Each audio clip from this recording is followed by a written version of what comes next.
Our next speaker is one of my favorites. I haven't seen her in a couple of years. She is Penny Nance, and she joins us she's the president of Concerned Women for America, and she's been named one of the most powerful female pro-life voices and one of the top 100 most influential evangelicals in America. Penny, it's just a real privilege to have you on today and talking about the harm that this so-called Equality Act can cause to women. Craig, thank you so much for having me. And, I'm just honored to be in this group. I mean, amazing Americans like Senator Mike Lee, and his bill, again, is S-251. We need to recognize that and support that bill. Of course, Congresswoman Vicky Hartzler, Natasha Chart with Women's Liberation Front, who is a new friend. I mean, why on earth the mainstream media cannot recognize what an important moment this is when women on the left and women on the right that don't have a lot in common necessarily philosophically, although I've come to get to know the Wolf women and respect them very much, but we disagree on many things. But we've come together and recognized that this is a real threat to women, to the dignity of women, the privacy and safety of women. And we know that women are being bullied. We know that people within their jobs are being bullied into silence. And so we simply must speak up for them and urge everyone at home that's watching to come to Concerned Women for America, concernedwomen.org's Action Center, and we'll help you connect with your congressman and tell your congressman, congresswoman to vote against the so-called and misnamed Equality Act. It is a threat to women, a threat to our safety, and threat to our privacy. Craig, I think it's so interesting that many people on this call today, including both of us, were greatly influenced by the late Charles Colson with Prison Fellowship Ministries. You and I both did work with him. Early on in my career, I was a lobbyist for him.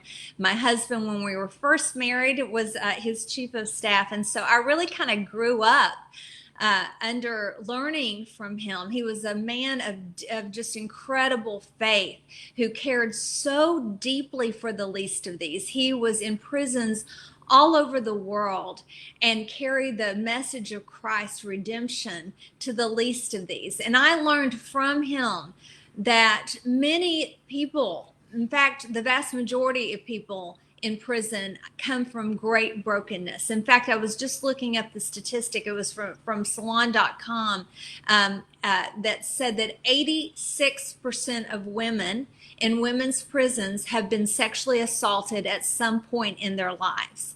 These are hurt women who, through bad choices or circumstances or whatever, are serving time. They can't leave, right? And so we are now going to say to them, if the left has its way with this law, that you not only have to serve your time, but you have to serve it with a biological male if he chooses to identify as a woman, without necessarily any kind of specifics as far as surgical or even long-term transition. So it is very dangerous for those women, and I feel very strongly about speaking up for them. They have no voice. And so if anything today, I hope that we have reached out on their behalf and come down very firmly. I've heard from women who work in women's prisons who are actually are prison guards and work with juvenile detention. And they've said to me, listen, I am a woman, a normal sized woman. Biological men that are coming and identify as women are twice my size, and I am supposed to be the person who is supposed to manhandle them into doing what they need to do. If the situation arises, it's very dangerous for me.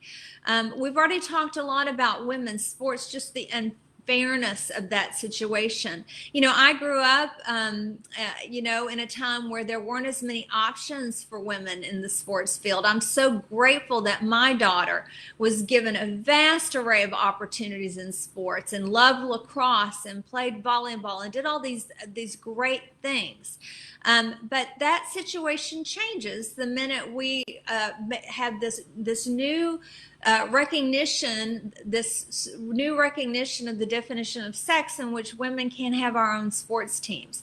I'm really perplexed, frankly, by women that are self-identified feminists that fought so hard for Title IX protections for women's sports that aren't speaking up. I truly believe many of them are being bullied into silence.